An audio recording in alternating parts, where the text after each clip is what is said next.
All right, good night again, everyone. This is Mr. Williams. I just want to say that this is a continuation of part one of the introductory topic, which was fraction that we did in previous video. Hope that you have watched that video where we basically looked at what exactly is a fraction.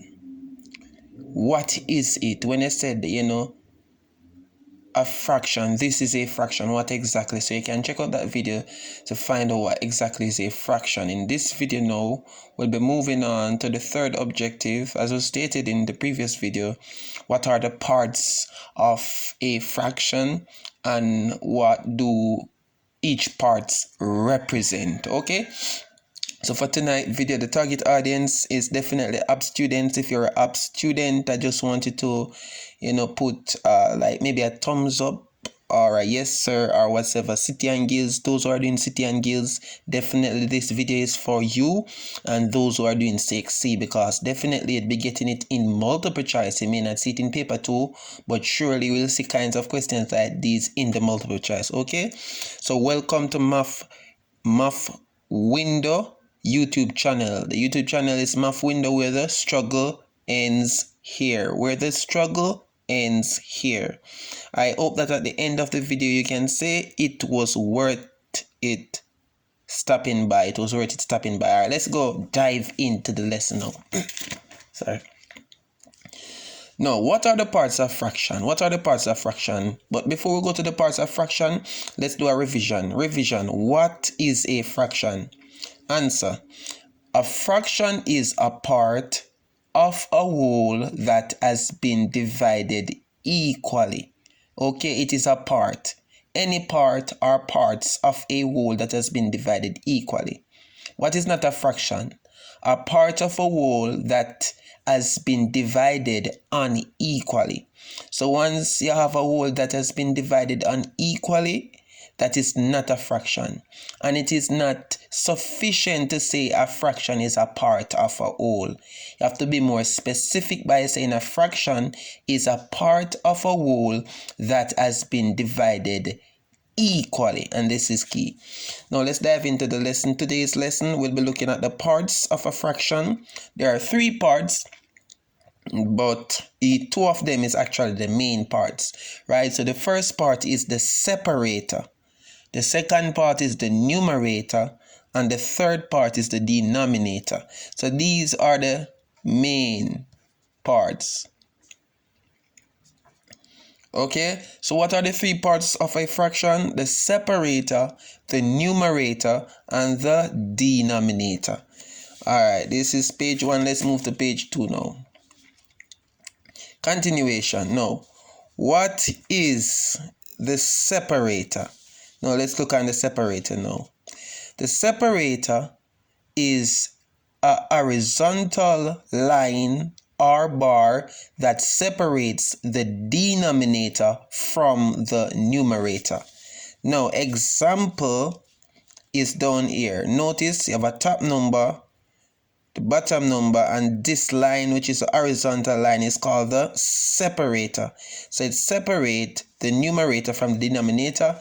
It is popularly known, or more commonly known, as a fraction bar. You understand? And seldom name, you understand, or the rare name is the vinculum. You understand? Yeah, seldom do people know it like this, or hardly do people know it like that. Now, what is the numerator now? The numerator is the number that goes to the top of the separator.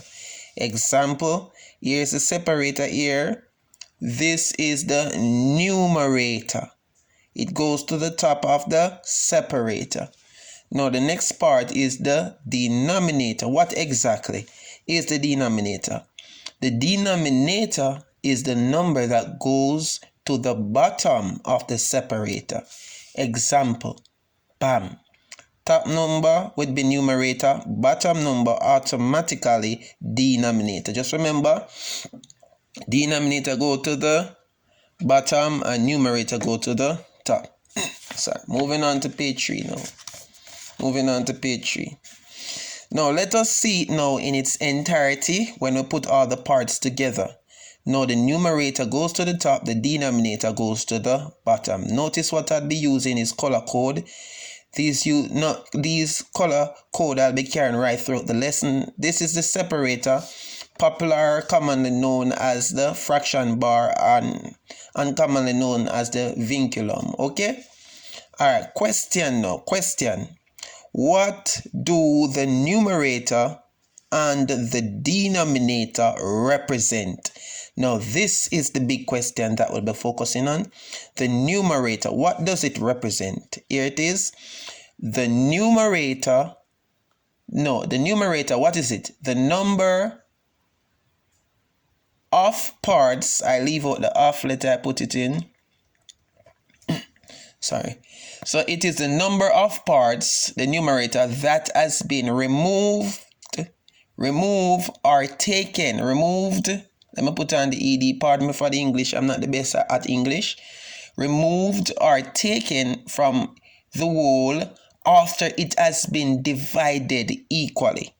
So once you divide up the whole into how many parts, whatever amount of parts you so desire, once you remove a part or parts from the whole, it represents the numerator. We'll better understand it later.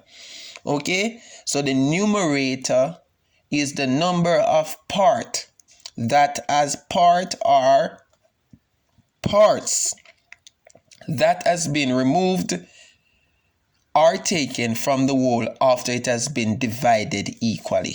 Okay, we use diagram to better understand the representation. Now the denominator, what exactly it is? The denominator, this is key.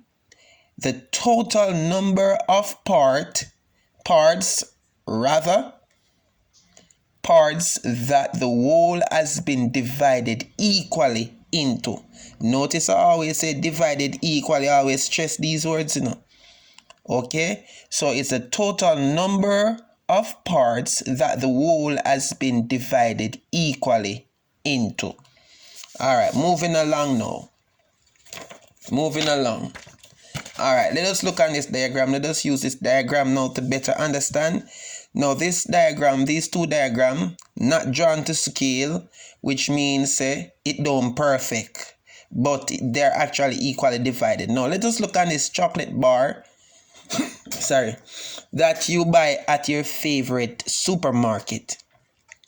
Now, this chocolate bar has been divided in how many parts?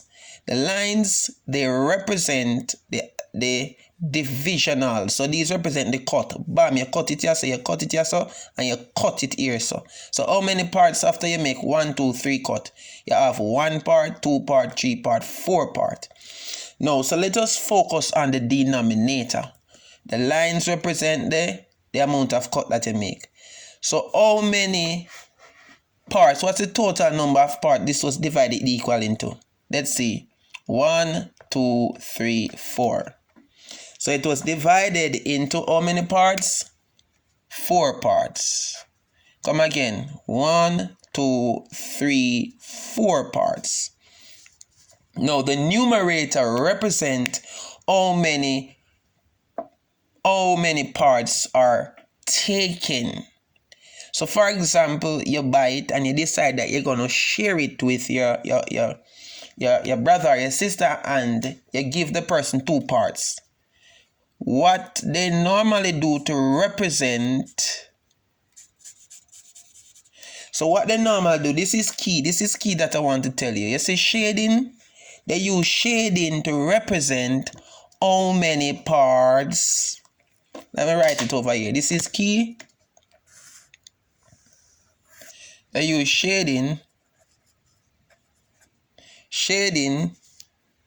to represent how many parts are taken out of the whole or are removed. So for example, sorry about the blurring, I don't know what happened. I soon get a better a camera quality later on, you know, so we have to start from somewhere. Everybody have to start from somewhere, right? All right, good. All right, so the shaded, whenever you see the shaded, it represents the amount that has been removed or been taken out or been given away. So for example, this chocolate bar, you buy it and you divide it into 1, 2, 3, 4. And you give your brother or your sister 1, 2 out of it. That means the numerator will be 2 because it is the amount that you have given away. Always focus on the denominator first. Now, this is a pizza. This is for the denominator. What is the denominator? The total number of parts that it has been divided into. Let us check. 1, 2, 3, 4, 5, 6, 7, 8. So this is a 8-piece pizza that we buy. What if I decide that I'm going to give, I'm going to give 1 out of it? 1 out of it.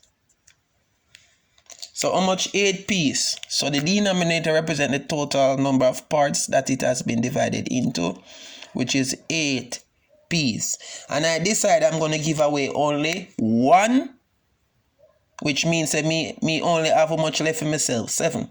So the shaded aspect of it represents the numerator, which is how many I have given away. Okay, don't say me crazy now or me mean. No. I'm a kind person, okay? So the shaded aspect of the diagram always represent the numerator. Wherever you see questions like these and the shaded, it represents the numerator, but you must always focus on the denominator. Now, moving on to question 5. I know that you want to do some activity. Yes, sir, I get it, and I just want to dive into some activity. Activity number 1, do it yourself. Instruction: write the missing numerator or denominator of the diagram below. Now, teacher example, we're going to do this together.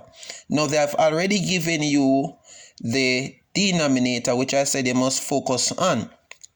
But they want us to find out what the missing part is, which is the numerator. Let us check to see if their denominator is correct. They said 8. Let's see if it has been divided into 8 parts.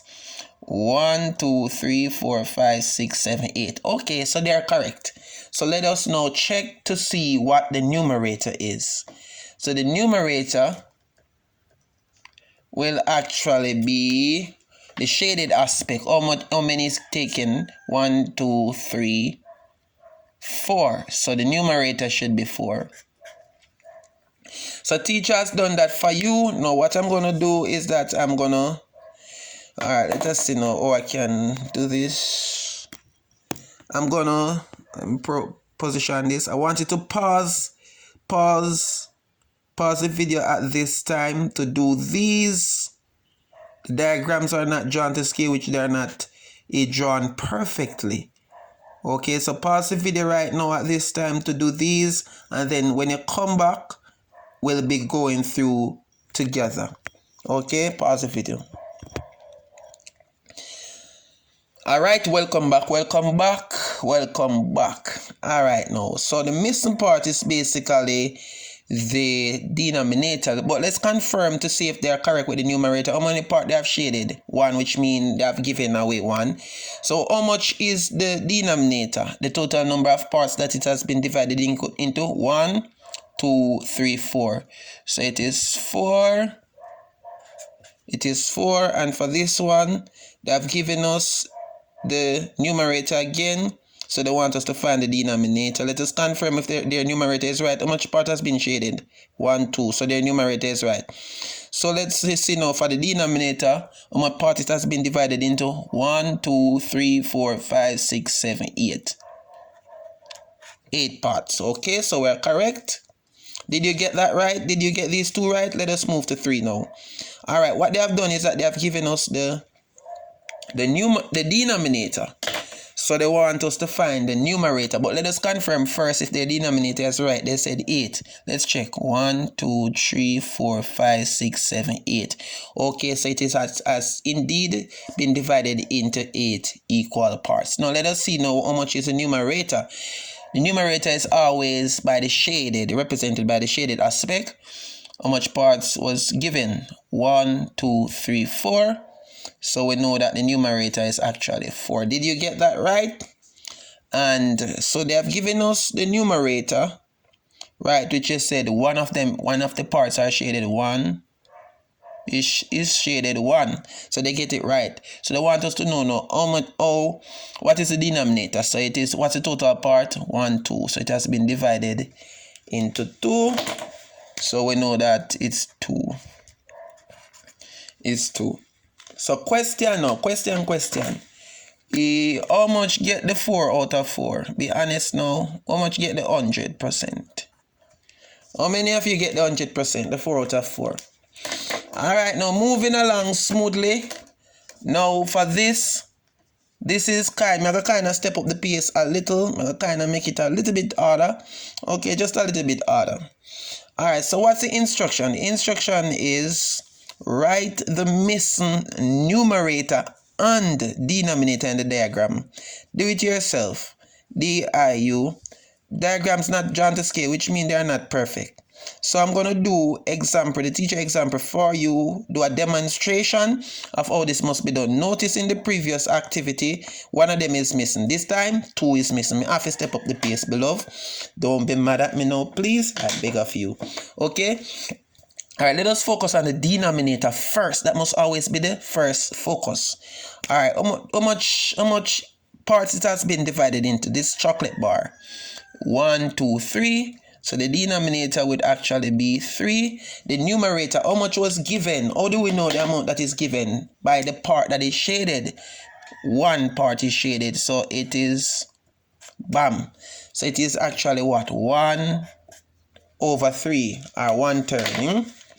1/3. 1/3. Let me put the, understand? 1/3. So that is the answer. So how many you focus on the denominator? Focus on the denominator. Alright, so coming down now. So what I want you to do is I want you to pause the video